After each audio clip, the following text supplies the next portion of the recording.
est de retour au Québec. Très bien. Les lois sur le mariage homosexuel ont été votées et les lois d'adoption modifiées en conséquence. Aux nouvelles, il y a 2 semaines, on discutait d'un couple d'hommes qui avait fait pression sur le gouvernement, sur un ministre, pour faire payer par l'État une opération d'insémination et de gestation pour autrui. Ces 2 hommes veulent un bébé. Il y a une femme qui est prête à le porter pour eux. Mais ils ont acheté l'ovule d'une autre femme aux États-Unis. Bon, mes enfants ont 3 ans et 1 an. Lorsqu'ils iront à l'école, ils seront exposés à d'autres enfants, dont certains seront issus de ces unions ou de ces procédés chirurgicaux que je, personnellement, trouve abominables. J'ai pitié d'avance pour ces enfants-là, mais je dois aussi penser à l'éducation des miens. Comment protéger mes enfants? Comment justifier mes convictions sans que mes enfants ne soient persécutés par leurs professeurs pour homophobie ou intolérance? C'est tout un combat de société qu'il faut mener, n'est-ce pas? Et que vous en soyez arrivé là signifie un laxisme généralisé dans votre société québécoise. Vous avez bradé vos valeurs et bradé votre droit à la critique face à une gauche libérale déchaînée qui fait la pluie et le beau temps et devant laquelle on fait des courbettes, on se tait, on accepte pour être dans le vent. La gauche libérale s'imagine être à l'avant-garde de la pensée, de la civilisation, de la justice, de l'ouverture, de la liberté. Il y a derrière ça une philosophie complètement décadente, je dois bien le dire. Une absence totale même de philosophie. C'est des intérêts particuliers qui s'appliquent à une certaine catégorie de gens qui ne sont pas dans les normes naturelles de l'espèce humaine. Ce n'est pas de leur faute. Je ne les critique pas, je ne les juge pas, je ne les condamne pas. Mais je dis pourquoi vouloir imposer à toute une société ce qui ne concerne que quelques individus. Et le fait que la société soit entrée dans le jeu est pour moi inexplicable. Je viens d'ailleurs et je dis, je suis moi-même comme vous outré par ce qui se passe.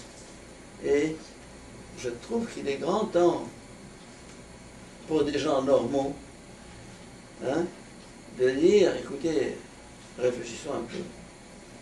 Il y a une normalité dans la sexualité, il y a une normalité dans la nature humaine qu'on ne peut pas nier. Qu'il y ait des exceptions, qu'il y ait des cas qui sortent de cette norme. Normalement, comme on dit, un mariage c'est entre un homme et une femme. Depuis la plus haute antiquité, depuis que l'homme existe sur Terre. Bon. Qu'il y ait eu des unions homosexuelles entre 2 hommes ou 2 femmes, bon, ça a toujours existé. Mais ça demeure l'exception. Pourquoi vouloir légiférer dans une exception? Bon. 2 hommes ont envie de vivre ensemble, qu'ils vivent ensemble. 2 femmes aussi. Alors, quand on fasse un mariage, moi je trouve ça un peu étrange, n'est-ce pas? Si on prend toutes les dimensions de ce problème, notamment les conséquences sur une éventuelle adoption qui viendrait, un enfant qui aurait 2 papas ou 2 mamans. Ou 4. Ou 4, ou que sais-je. Enfin, on arrive à des situations rocambolesques. Sans parler de l'exploitation d'enfants dans ce genre de mariage par les parents eux-mêmes. Nous savons tous que la pédophilie, n'est-ce pas, elle existe.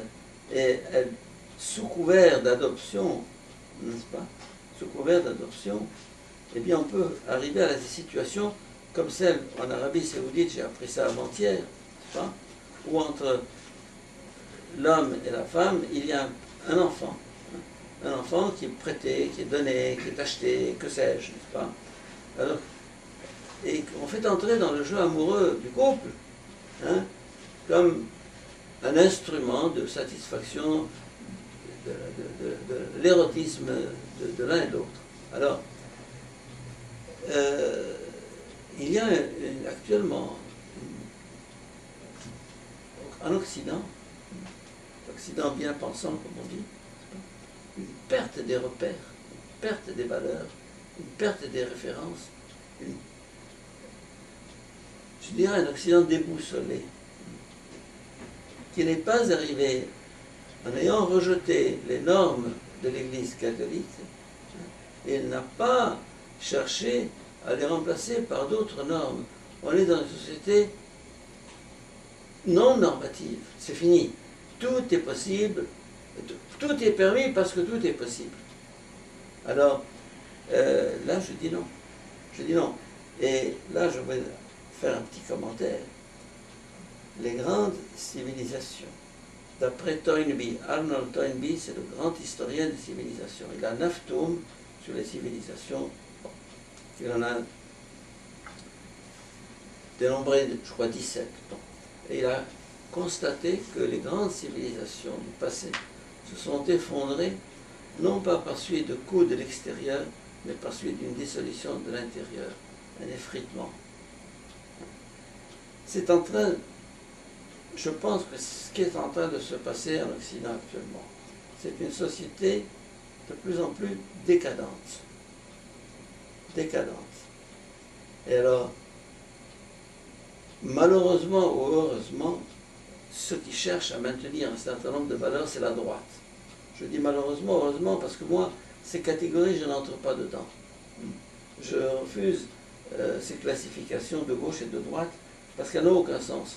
Mais enfin, dans votre vocabulaire, c'est la gauche et la droite. Oui. Alors, la droite cherche à maintenir des balises, des normes, des règles, des principes de moralité. Là, pour la gauche libérale, tout est permis, tout est possible, il est interdit d'interdire. Mai 68. Bon. Oui. Alors, pour être dans le vent, on entre là-dedans. Pour être bien vu, moi je suis moderne, je suis un prêtre moderne, par conséquent, je bénis tout ce qui me vient du camp opposé. Alors, on dira, voilà un prêtre ouvert, finalement, quelqu'un qui pense comme nous. Je dis non, moi j'ai ma propre pensée, et j'ai ma propre opinion, et j'ai mon propre discours. Écoutez-le si ça vous intéresse. Ne l'écoutez pas si ça ne vous intéresse pas. Mais ça ne m'empêchera pas de parler.